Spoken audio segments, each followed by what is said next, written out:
अस्सलाम वालेकुम my dear students. आज हमारा टॉपिक है रिलेटिव एटॉमिक मास। ये वाला टॉपिक थोड़ा सा दिमाग पे जोर दे के समझने वाला है। अक्सर स्टूडेंट्स को ये कंफ्यूज करता है। मैं भी अपनी तरफ से पूरी कोशिश करूँगा कि आपको समझ आ जाए। फिर भी अगर कहीं से कोई मसला हो तो आप मुझसे पूछ सकते हैं। रिलेटिव एटॉमिक मास, जहाँ पे भी वर्ड रिलेटिव आ जाए इसका मतलब होता है कि यहाँ पे हमने दो चीज़ों को कंपेयर करना है।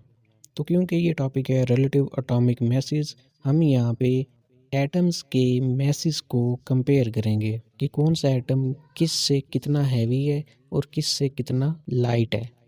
इसको समझाने के लिए हम डेली लाइफ से एक एग्जांपल लेते हैं। ये वाला इंस्ट्रूमेंट आपने अक्सर दुकानों पे देखा होगा। दुकानदार हजरात क्या करते हैं, इसको यूज़ करते हैं मुख्तलिफ चीज़ों का वेट करने के लिए। इसके एक तरफ वेट रखे जाते हैं और दूसरी तरफ जिस चीज़ का हमने वेट करना होता है वो रखी जाती है। फॉर एग्ज़ाम्पल, हमने अगर चीनी का वेट करना है तो हम एक तरफ 1 किलोग्राम वाला वेट रखेंगे और जबकि इसकी दूसरी तरफ जहाँ पे आपको एक बर्तन सा नज़र आ रहा है उसके अंदर हम क्या करेंगे, चीनी डालेंगे। हम थोड़ी थोड़ी करके चीनी डालते जाएंगे तो एक वक्त आएगा वो चीनी जो है वो 1 किलोग्राम पूरी हो जाएगी। ये दोनों वेट्स आपस में बैलेंस हो जाएंगे। अब जो एक तरफ हमने वेट्स रखे हैं वो वेट हमारा स्टैंडर्ड होते हैं, उनको चेंज नहीं किया जाता। जबकि दूसरी तरफ जो चीज़ मेजर करनी होती है उसको हम चेंज करते हैं उस वेट के अगेंस्ट। स्टैंडर्ड हमारा फिक्स रहता है। अगर चीनी 1 kg से कम होगी तो हम चीनी और डालेंगे, अगर वो 1 kg से ज़्यादा हो जाएगी तो हम निकाल लेंगे। हम चीनी को तो कम ज़्यादा कर सकते हैं लेकिन उधर से हम वेट को चेंज नहीं कर सकते। Standard never change. जिस तरह हम बाकी चीज़ों को मेजर करने के लिए हमें एक स्टैंडर्ड की ज़रूरत होती है, इसी तरह एटम्स के मैसेज को भी मेजर करने के लिए हमें एक स्टैंडर्ड की ज़रूरत होती है। अब एटॉमिक मैसेज मेजर करने के लिए कौन सा स्टैंडर्ड लेंगे हमने कार्बन के 3 आइसोटॉप्स पढ़े थे। कार्बन 12 था, कार्बन 13 था और कार्बन 14 था। ये 3 आइसोटॉप्स थे कार्बन के। अब हम जो स्टैंडर्ड लेते हैं वो है कार्बन 12 के एक एटम का 12वां हिस्सा। इस पॉइंट पे गौर करें, यही पॉइंट इस पूरे टॉपिक की जान है कि कार्बन का एक एटम लें, उसके 12 हिस्से करें बराबर बराबर। एक हिस्सा जो होगा उसको हम एज अ स्टैंडर्ड लेते हैं। कार्बन के एक एटम के बराबर बराबर 12 हिस्से करें।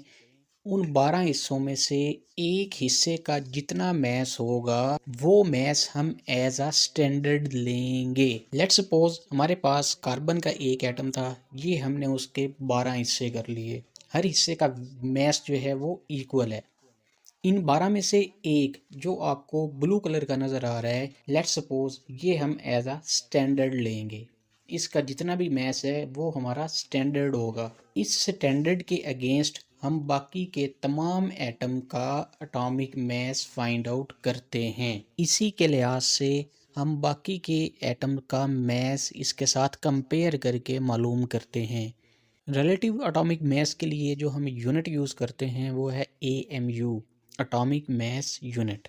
इसमें हर हिस्से का जो मैस है वो 1 AMU के बराबर है। अब लेट्स सपोज हमारे पास कार्बन का एक एटम है जिसका मैस 12 है, वो हमने इस बर्तन के अंदर डाल दिया है। अभी इधर हमने कोई वेट नहीं रखा हुआ, तो जाहिर बात है इधर वाला पल्लड़ा जो है वो भारी होके नीचे हो जाएगा। इसको बैलेंस करने के लिए अगर हम कार्बन के एटम का एक हिस्सा इधर हम रख दें तो क्या ये बैलेंस हो जाएगा? ये बैलेंस नहीं होगा, क्योंकि इसका मैस जो है वो 12 है और इसका मैस जो है वो 1 है। इसको बैलेंस करने के लिए इसका दूसरा हिस्सा रखने से भी ये बैलेंस नहीं होगा, इधर क्योंकि 12 है, इधर 2 है।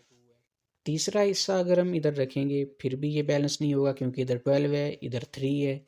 जब तक हम पूरे के पूरे 12 हिस्से इस पलड़े के अंदर नहीं डाल देंगे तो ये कभी भी बैलेंस नहीं होगा। तो इधर से 12 यूनिट्स डालने पर ये दोनों पलड़े आपस में बैलेंस हो जाते हैं। जितनी यूनिट्स हम दूसरी तरफ रखेंगे पलड़ों के बैलेंस होने तक, उतना ही किसी एटम का एटॉमिक मैस होगा। अब लेट्स सपोज हम इसके अंदर हीलियम एटम रखते हैं। हीलियम का एटॉमिक नंबर होता है 4। ये पलड़ा नीचे हो जाएगा। अब इसको बैलेंस करने के लिए हमें इधर से कितने यूनिट्स लेने पड़ेंगे? 4 यूनिट्स लेने पड़ेंगे। ये 4 यूनिट्स हम इधर रखेंगे तो ये पलड़ा बैलेंस हो जाएगा। इसका मतलब है कि हीलियम का मास कार्बन 12 वाले एटम के चौथे हिस्से के बराबर है। इसी तरह लेट्स सपोज हमारे पास ऑक्सीजन एटम है जिसका एटॉमिक मास 16 होता है, उसको हम इस पलड़े में डालते हैं, ये पलड़ा नीचे हो जाएगा। अब इनको बैलेंस करने के लिए हमें इधर से कितने यूनिट्स लेने पड़ेंगे? 12 तो ये सारे आ जाएंगे। सारे के सारे एटॉमिक मास यूनिट्स हम इधर रखेंगे। उसके बावजूद ये पलड़ा अभी नीचे होगा क्योंकि इधर 16 है, जबकि इधर अभी 12 एटॉमिक मास यूनिट्स हुए हैं। इस तरह के मज़ीद 4 एटॉमिक मास यूनिट्स जब तक हम इधर नहीं रखेंगे ये पलड़े बैलेंस नहीं होंगे।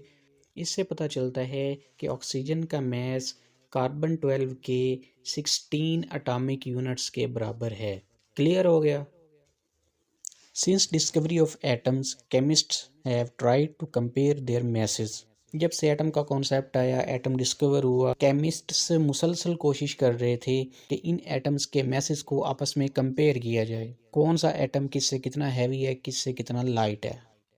इट वॉज नेसेसरी, ये बहुत ज़रूरी था, as without knowing relative atomic masses, जब तक हमें एटम्स के रिलेटिव एटॉमिक मैसेज का नहीं पता होगा, वी वुड नॉट नो, हमें नहीं मालूम हो सकेगा the mass ratios to mix reactants for a chemical reaction. Chemical reaction करवाने के लिए हमें कौन सा रिएक्टेंट कितनी मिकदार में लेना पड़ेगा। जैसे कि वाटर बनाने के लिए हमें हाइड्रोजन जो चाहिए होती है वो 1 AMU चाहिए होती है, 1 एटॉमिक मास यूनिट, और हमें जो ऑक्सीजन चाहिए होती है वो चाहिए होती है 16 AMU।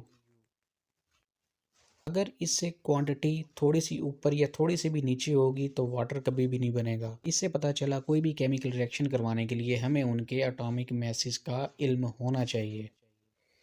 In 1961, chemists adopted a new scale to measure relative atomic masses. आखिरकार 1961 में केमिस्ट्स ने एक नया स्केल डिस्कवर किया जिससे हम रिलेटिव एटॉमिक मैसेज को मालूम कर सकें। अब वो स्केल क्या था? The unit mass of this scale is 1/12 of the mass of lighter isotope of carbon taken as 12। कि जो कार्बन 12 वाला आइसोटोप है उसके एक एटम के हम 12 हिस्से करेंगे, उस 12 में से जो एक हिस्सा होगा उसको हम यूनिट मास के तौर पे कंसीडर करेंगे। The mass of one atom of carbon on this scale is exactly 12। वही बात कि जब हमने कार्बन 12 का एक एटम एक पलड़े में रखा, जबकि दूसरी तरफ हमने 12 एटॉमिक मास यूनिट्स रखे, तो कार्बन के एक एटम का मास 12 एटॉमिक मास यूनिट से बैलेंस कर गया। The masses of other atoms are measured relative to this unit. बाकी के जितने भी एटम्स हैं उनका मास इसी यूनिट के लिहाज से मालूम किया जाता है। अब रिलेटिव एटॉमिक मास क्या है? Relative atomic mass is the average mass of an atom. ये किसी भी एटम का वो एवरेज मास है compared to 1/12 of the mass of a carbon 12 atom, जिसको हम कार्बन 12 के 1/12वें हिस्से से कंपेयर करके मालूम करते हैं। Unit of relative atomic mass. Relative atomic मास का यूनिट क्या है वो मैंने आपको बताया कि एटॉमिक मास यूनिट होता है। Relative atomic mass is expressed in atomic mass unit, जिसको हम शॉर्ट में AMU भी कहते हैं। एटॉमिक मास यूनिट को अब कैसे डिफाइन करेंगे हम? It is defined as 1/12 the mass of an atom of carbon 12। Carbon 12 के एक एटम को हमने 12 हिस्सों में डिवाइड किया, एक हिस्सा जो है वो एक AMU कहलाएगा, 1 एटॉमिक मास यूनिट। 1 AMU को अगर हम किलोग्राम में एक्सप्रेस करना चाहें तो वो होगा 1.67377 multiply by 10⁻⁻27 kilogram. For example the mass of one atom of hydrogen 1 is 1.007 AMU। कि एक पलड़े के अंदर आप हाइड्रोजन 1 वाला आइसोटोप रखें, दूसरी तरफ हमें कितने यूनिट्स रखने पड़ेंगे? 1 रखना पड़ेगा, तब वो बैलेंस हो जाएगा क्योंकि उधर भी 1 है इधर भी 1 है। The mass of one atom of sulfur 32 is 31.972 AMU। एक तरफ आप सल्फर 32 वाले आइसोटोप को रखें, दूसरी तरफ हमें कितने यूनिट्स रखने पड़ेंगे? ऑलमोस्ट 32 एटॉमिक मास यूनिट्स रखने पड़ेंगे, तब जाके वो बैलेंस होगा। ये था रिलेटिव एटॉमिक मास। मैंने आपको समझाने की पूरी कोशिश की। आई होप कि आपको समझ आ गई होगी। अगर नहीं आई तो आप मुझसे कमेंट्स में पूछ सकते हैं। टेक केयर, अल्लाह हाफिज़।